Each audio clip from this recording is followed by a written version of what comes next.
Hello दोस्तों, नमस्कार। एक बार फिर से आप सभी का एक नए वीडियो में स्वागत है। मैं अपने चैनल पर जॉब इन्फॉर्मेशन के साथ साथ कंप्यूटर सामान्य ज्ञान का वस्तुनिष्ठ प्रकार के प्रश्न भी लाऊंगा। तो चलिए आज के इस वीडियो को स्टार्ट करते हैं। आज हम इस कंप्यूटर सामान्य ज्ञान में महत्वपूर्ण 20 प्रश्न को देखेंगे। तो चलिए वीडियो को स्टार्ट करते हैं। यहाँ पर पहला प्रश्न, खाली स्थान एक इलेक्ट्रॉनिक डिवाइस है जो जानकारी के साथ कार्य करने के लिए बनाई गई है। तो यहाँ पर ऑप्शन है computer, peripheral component, interchange, writer और घड़ी। तो इसका सही आंसर हो जाएगा कंप्यूटर। यहाँ दूसरा प्रश्न है, इनपुट डिवाइस से एक कंप्यूटर में दर्ज खाली स्थान अपरिष्कृत जानकारी है। तो यहाँ पर ऑप्शन है कुंजी, की, आउटपुट, प्रोसेस और डाटा। तो चलिए देखते हैं इसका सही आंसर क्या होता है। इसका सही आंसर है डाटा, क्योंकि इनपुट डिवाइस के माध्यम से हम डाटा को कंप्यूटर में इनपुट करते हैं। तो इसका सही आंसर हो जाएगा डाटा।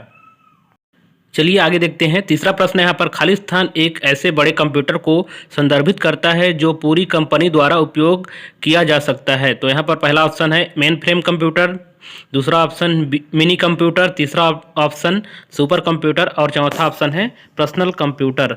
तो इसका सही आंसर चलिए देखते हैं क्या होता है। इसका सही आंसर है मेन फ्रेम कंप्यूटर। अगला प्रश्न है, कौन सी पीढ़ी के कंप्यूटर में वैक्यूम ट्यूब का उपयोग किया गया था। तो आप यहाँ पर ऑप्शन ए पहली पीढ़ी, ऑप्शन बी दूसरी पीढ़ी और ऑप्शन सी तीसरी पीढ़ी, ऑप्शन डी चौथी पीढ़ी। तो इसका सही आंसर हो जाएगा पहली पीढ़ी, क्योंकि पहली पीढ़ी के कंप्यूटर में वैक्यूम ट्यूब का उपयोग किया गया था, जो कि आकार में बहुत बड़ा था इस पीढ़ी का कंप्यूटर। और दूसरी पीढ़ी में ट्रांजिस्टर का उपयोग किया गया था और तीसरी पीढ़ी में आईसी, जो कि इंटीग्रेटेड सर्किट, और चौथी पीढ़ी कंप्यूटर में माइक्रो प्रोसेसर का उपयोग किया गया था। चलिए देखते हैं अगला प्रश्न, कौन सी पीढ़ी के कंप्यूटर आकार में बड़े, प्रसंस्करण में धीमे थे और उनकी भंडारण क्षमता कम थी। तो यहाँ पर ऑप्शन ए है दूसरी पीढ़ी, ऑप्शन बी पहली पीढ़ी और ऑप्शन सी तीसरी पीढ़ी और ऑप्शन डी चौथी पीढ़ी। तो इसका सही आंसर हो जाएगा ऑप्शन बी पहली पीढ़ी, क्योंकि पहली पीढ़ी के कंप्यूटर में वैक्यूम ट्यूब का इस्तेमाल किया जाता था, इसलिए यहाँ इसका आकार बहुत बड़ा था और इसकी कार्य करने की क्षमता जो है धीमी थी, भंडारण की भी क्षमता धीमी थी। यहाँ पर प्रश्न दूसरे प्रकार से भी पूछा जा सकता है कि पहली पीढ़ी के कंप्यूटर आकार में बड़े क्यों होते थे। तो यहाँ पर उसका आंसर हो जाएगा क्योंकि वैक्यूम ट्यूब का इस्तेमाल किया जाता था। तो प्रश्न आपको घुमाकर भी पूछ सकता है। छठवां प्रश्न, डेटा और निर्देश सहेजने की प्रक्रिया किस रूप में जाना जाता है। तो यहाँ पर ऑप्शन है भंडारण, इनपुट, आउटपुट और माइक्रो।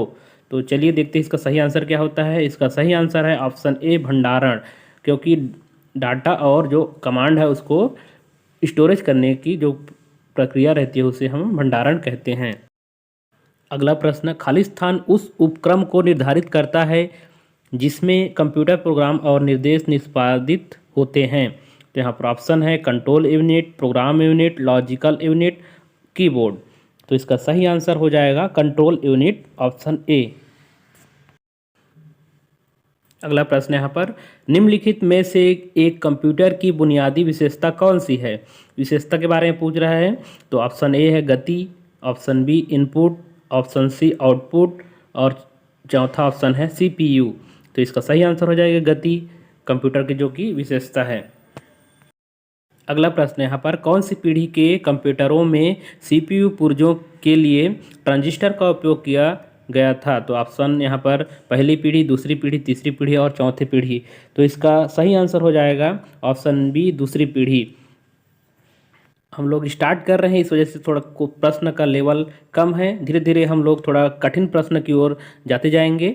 शुरुआत में यहाँ पर थोड़ा सरल सरल प्रश्न को देख रहे हैं। अगला प्रश्न, एक वीडियो खाली स्थान के तारतम्य से बना होता है। तो ऑप्शन यहाँ पर फ्रेम, सिग्नल, पैकेट और चौथा है स्लॉट। तो इसका सही आंसर हो जाएगा ऑप्शन ए फ्रेम। 11वां प्रश्न, इनपुट और आउटपुट डिवाइस कंप्यूटर से खाली स्थान के माध्यम से जुड़े होते हैं। तो ऑप्शन यहाँ पर सीपीयू, रैम, कीबोर्ड और चौथा है पोर्ट्स। तो इसका सही आंसर हो जाएगा पोर्ट्स। बहुत लोग इसमें सीपीयू कर देते हैं। सीपीयू से जुड़ा होता है इनपुट और आउटपुट, लेकिन सीपीयू में बहुत सारे स्लॉट होते हैं जिसे पोर्ट्स कहा जाता है, उसके माध्यम से ही जो हमारा इनपुट और आउटपुट डिवाइस होता है वो जुड़ा होता है। तो इसका सही आंसर है ऑप्शन डी, पोर्ट्स। अगला प्रश्न, joint photographic expert group JPEG को खालिस्तान को संक्षिप्त करने के लिए उपयोग किया जाता है। तो ऑप्शन यहाँ पर पहला है म्यूजिक, दूसरा पिक्चर, तीसरा इमेज और चौथा है फ्रेम। तो इसका सही आंसर हो जाएगा इमेज। इसको दूसरे प्रकार से भी पूछ सकता है, इमेज का फाइल एक्सटेंशन क्या होता है, तो इसका हो जाएगा JPEG। अगला प्रश्न यहाँ पर, डेजी व्हील प्रिंटर एक प्रकार का खालिस्तान है। तो ऑप्शन यहाँ पर matrix printer, inkjet printer, laser printer और इम्पैक्ट प्रिंटर। तो इसका सही आंसर हो जाएगा option D, impact printer.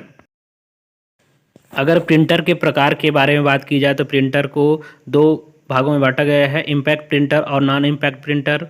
Impact printer के अंतर्गत dot matric printer, Daisy wheel printer, line printer और ड्रम प्रिंटर इस प्रकार से। और नॉन इम्पैक्ट प्रिंटर के अंतर्गत inkjet printer, thermal printer, laser printer, electromagnetic printer और इलेक्ट्रोस्टैटिक प्रिंटर इस प्रकार से बांटा गया है। अगला प्रश्न, सबसे अच्छी गुणवत्ता के ग्राफिक मुद्रण प्रदान करता है। तो ऑप्शन यहाँ पर laser printer, inkjet printer, dot matric printer और प्लॉटर। तो यहाँ पर सही आंसर हो जाएगा प्लॉटर, ऑप्शन डी, प्लॉटर। अगला प्रश्न, स्वयं प्रतिलिपिकारक प्रोग्राम क्या है। तो ऑप्शन यहाँ पर कीलॉगर, क्रैकर, वर्म और स्पैम। तो इसका सही आंसर हो जाएगा ऑप्शन सी, वर्म। चलिए आगे देखते हैं। उच्च गुणवत्ता वाली कैड सिस्टम ड्राइंग और ग्राफ प्रिंट हेतु खालिस्तान डिवाइस का उपयोग किया जाता है। तो ऑप्शन यहाँ पर dot matric printer, line printer, plotter और डेजी व्हील प्रिंटर। तो इसका सही आंसर हो जाएगा ऑप्शन सी, प्लॉटर। अगला प्रश्न, खालिस्तान कंप्यूटर पर गेम खेलना आसान बनाता है। तो ऑप्शन यहाँ पर ए है माउस, बी कीबोर्ड, सी जॉयस्टिक और डी पेन ड्राइव। तो इसका सही आंसर हो जाएगा जॉयस्टिक। जॉयस्टिक के माध्यम से कंप्यूटर पर गेम खेलना आसान होता है। अगला प्रश्न यहाँ पर, इंकजेट प्रिंटर में मूल रंगों के कार्टिजों की संख्या खालिस्तान होती है। तो यहाँ पर ऑप्शन ए है 2, ऑप्शन बी 3, ऑप्शन सी 4 और ऑप्शन डी 5। तो यहाँ पर ऑप्शन सी सही आंसर है, 4। अगला प्रश्न यहाँ पर, GIGO शब्द का संबंध खालिस्तान से है। तो ऑप्शन यहाँ पर शुद्धता, स्वचालित, लचीलापन, अव्यापकता। तो इसका सही आंसर हो जाएगा ऑप्शन ए, शुद्धता। यहाँ पर अगला प्रश्न लेज़र प्रिंटर से संबंधित है। तो यहाँ पर ऑप्शन है line printer, page printer, character printer और डॉट मैट्रिक प्रिंटर। तो इसका सही आंसर हो जाएगा ऑप्शन बी, पेज प्रिंटर। तो चलिए आज के लिए इतना ही। आगे नए वीडियो में और हम लोग कंप्यूटर संबंधित महत्वपूर्ण प्रश्न के बारे में बात करेंगे। बहुत बहुत धन्यवाद।